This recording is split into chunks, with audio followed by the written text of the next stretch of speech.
I have, I have this little thing here, and it's actually a little bit of a riddle, and I'm sure some of you guys have actually heard it before. So a guy he's at home one night, right, and he decides to go running. So he's running a little bit, and he's just kind of running, and then he takes a left, and then he's running a little bit more and running a little bit more, right, and then he decides to take another left. So he keeps on running, and he runs a little bit more, and he decides to take another left. Okay, so just think about this in your mind. Your mind's kind of filling in the blanks right now.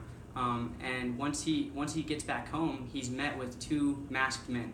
Okay, and these masked men are at his house. Why do you think between when he left home and when he gets back home, why do you think that these masked men were in his house? I'm sure some of you have probably heard this riddle, and then some of you can kind of understand, but your mind kind of fills in the blanks. Like, that's what we do when we hear things that we don't really know and we don't really understand, is our mind completely just fills in every blank that we can. So now when you're thinking about that riddle, now add in baseball or softball. So it's everybody kind of clicks a little bit, right? You know, that's, you leave home, you go home, and when you're met at home, you're met by the umpire and the guy, and they're both in masks and they both have gloves on, right? So when you think about that, you know, I'm sure some of you heard that, but it's crazy how your mind works, and it's crazy how you fill in these blanks, and that's what the devil does to you. He tries to fill in these blanks with things that just aren't real and aren't reality, and that's how he plants a seed in your mind. And he'll plant a seed of discrepancy.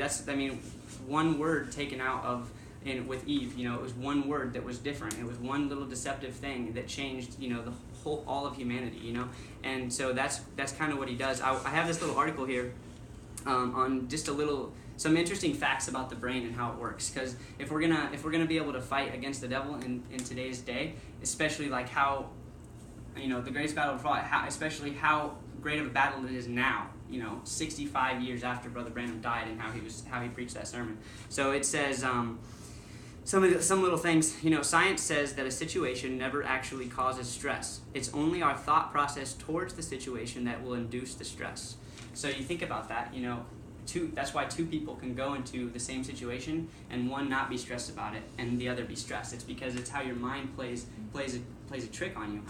And everything builds up in your mind. Your mind is, Brother Branham talks about, you know, you have the five senses, like physically, so you have, you know, feel, taste, hear, smell, and sight. And then you have, you know, internally, so imagination, reason, affection, consciousness, and memory. So you have those five, and those five, once you feel, and then once the insight, it goes from your mind to your spirit.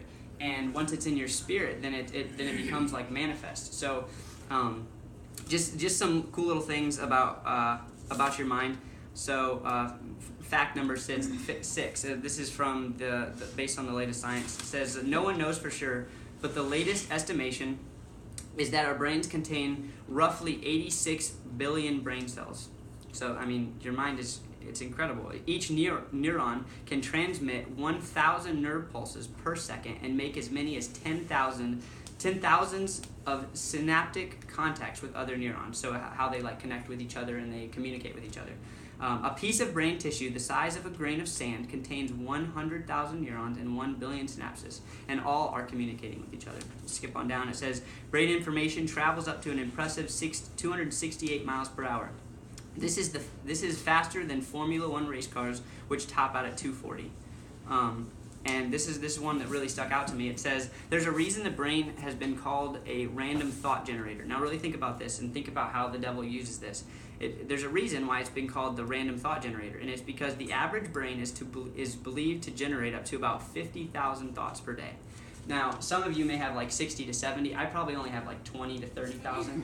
But you still think about that, all those thoughts, and how many of them are actually your thoughts? Because that's how the Bible says that He'll do it. He'll insert thoughts in your mind that aren't actually your thoughts. But then if you entertain those thoughts, then they become reality, right? So 50,000 is a lot. Now, that's just the average person. So above average, below average, however you want to calculate it in. But those thoughts, of what percentage of those thoughts are actually the devil's thoughts being put into your mind and being placed as a seed. So that's why you take symptoms and you immediately, thoughts start running through your mind that aren't your thoughts, like oh, my shoulder hurts, oh, I probably tore something, or oh, my chest hurts, I probably am having a heart attack, or oh, my head hurts, I probably have a tumor, or these things, like these little things, these little seeds, like everybody faces them, and every day I face them